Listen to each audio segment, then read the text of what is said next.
बिथांमोनखौ आं CM सारा बे लेफाफा सिंनिफ्राय रिजाल्टखौ फोसावनानै होगोन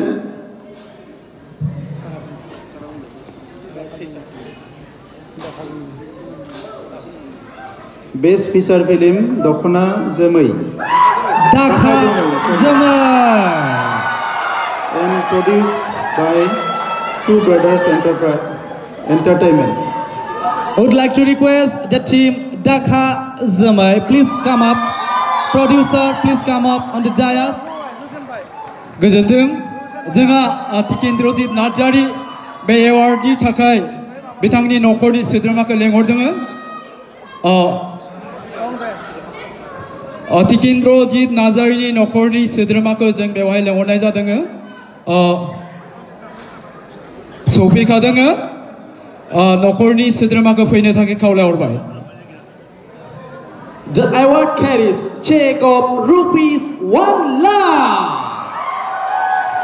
and a memento प्रोड्यूसरखौ फैनो थाखाय खावलायहरबाय certificate. दादा जोंनि दिहुनगिरि एबा प्रडिउसार बिथांखौ बान्थाखौहाय जोंनि मानगोनां CM बिटिआरनि आखाइनिफ्राय नाजावनो गुरै खावलायनाय Pankaj Lahari and his team. Producer.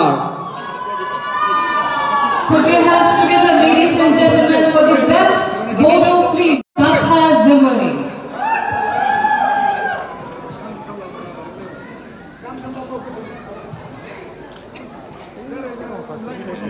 Please line jadani. Okay. आखाई खोपनाने है बाइबा जोरदार तालियां होना चाहिए यहाँ Pay for the late Tikendra Nazari Best Bodo Feature Film Award to the Dakha Zamai.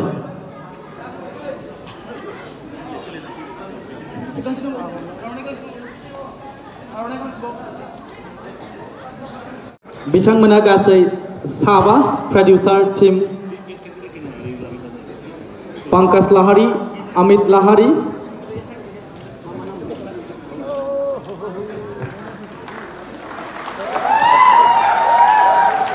Hip hip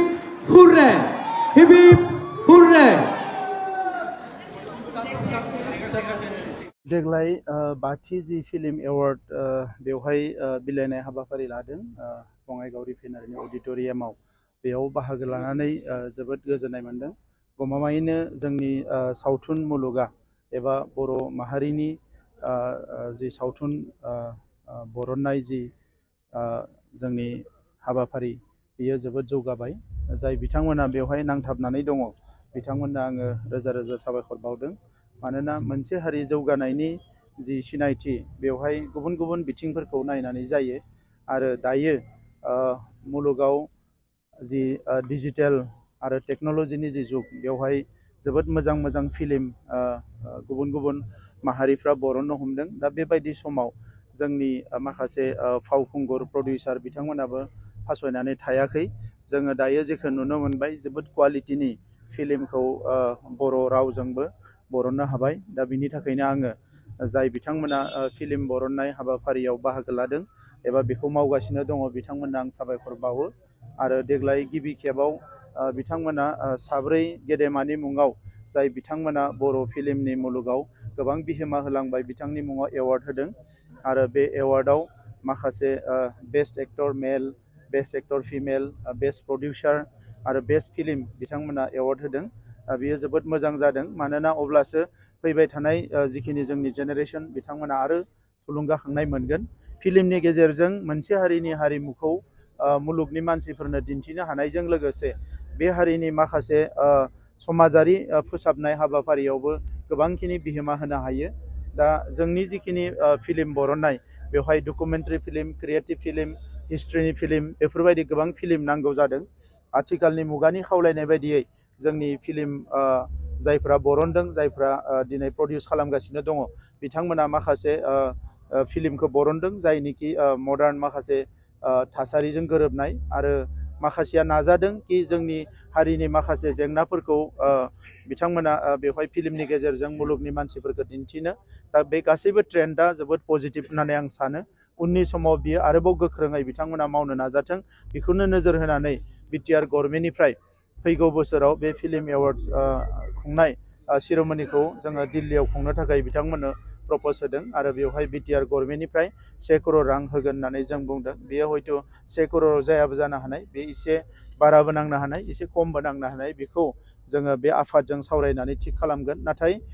बर'नि जि फिल्म बेखौ मुलुगनि मानसिफोरखौ दिन्थिनो थाखाय मुलुगनि मानसिफोरनो मिथिहोनो थाखाय मोनसे सम फैबाय अब्लासो जोंनि हारिया जौगालांगोन आङो बेखौ मिजिंथियो फैबाय थानाय समाव बेफोरबायदिनो हेफाजाब होलांबाय थागोन जोङो नाजागोन मानोना हारिमुखौ नागारनानै जोंनि हारिनि सिनायथिया मालाबाबो आबुं जाया बर' हारिनि हारिमुआनो गुबै जोंहा जोंनि राव जोंनि थुनलाइ जोंनि हारिमु बेजोंसो जोंनि हारिया थांनानै दङ दा हारिमु होनना बुङोब्ला जोंनि गाननाय जोमनाय मेथाइ खननाय मोसानाय दानाय लुनाय जानाय लोंनाय गासैबो फैयो दा फिल्म एबा ड्रामा बेफोरबो जोंनि हारिमुआवनो फैयो दा बिनिखायनो बे बिथिंखौ जौगाहोनाया जोंनि सरकारनि बिबान दा बिनिखायनो बेखौ जोङो सावरायनानै रेगुलार बेसिसाव बे एवार्ड सेरेमनिखौ खुंनो थाखाय बेसेबां रां होलांबाय थानो हायो जेब्लासिम नांगौ जायो मानोना मोनसे समाव बे आफादा गावबा गावनो स्ट्रं जाहैगोन गोख्रों जाहैगोन बै समसिम जोंनि सरकारनि फारसेनिफ्राय जों मदद होलांबाय थागोन बर'नि माखासे गोजाम सावथुनफोरखौ प्रिजार्भेसन खालामनायनि माबाफोर बिनि थाखाय जोङो आर्काइभनि मोनसे प्रप'जेल थांनाय बोसोराव लाबोदोंमोन आरो दायो टेकनिकेलि बेखौ जोङो खालामनो थाखाय हाइटेक माखासे इन्जिनियारनि गोनां जायो बेनि थाखाय माखासे नायगिरनाय हाबाफारिया सोलिगासिनो दङ नाथाय बिटिआर गभर्नमेन्टआ जोंनि राव थुनलाइ हारिमु जेसेबां दङ जारिमिन बेखौ दोनथुमनो थाखाय जोंनि मनुमेन्ट्सफोरखौ दोनथुमनो थाखाय मोनसे आर्काइभ आरो मोनसेया जोंनि हारिमुखौ दोनथुमनो थाखाय मोनसे आर्काइभ बेबायदि मोननै आर्काइभनि थाखाय जों प्रप'जेल लानानै दङ आरो बेखौ लासै लासैनो जोङो मावफुंलांगोन बिथांमोना सिनेमा हल लुबैबाय थादों जायगा बेखौ आङो बुङाखै एसे आगोलाव जोङो अलरेडि गासै